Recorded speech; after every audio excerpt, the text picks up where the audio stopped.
At OCR, your online security is our priority. So we've made this short video to help you to set up two-factor authentication, or 2FA. Authenticator apps work by generating random codes that you can use to sign into sites with 2FA. If you don't already have an Authenticator app installed on your mobile device, you'll need to install one. This can either be your mobile phone or tablet, and you'll need to pair it with your My Cambridge account. To get started, go to your mobile device's App Store, then search for Authenticator app. Choose an app and download it to your phone or tablet as you would any other app. We've tested Google Authenticator and Microsoft Authenticator, which are free to use, but if you already use another Authenticator app, this may also work.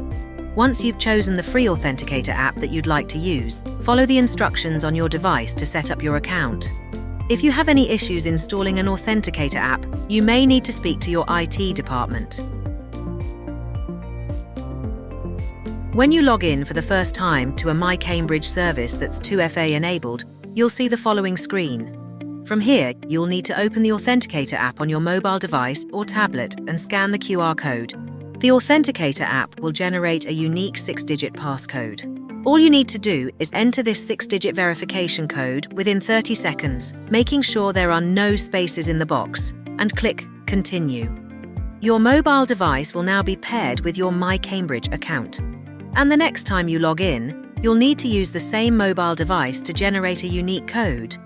If you have any issues setting up 2FA, do not delete the Cambridge login authentication from your Authenticator app or uninstall the app. Instead, try the troubleshooting advice in our FAQs first.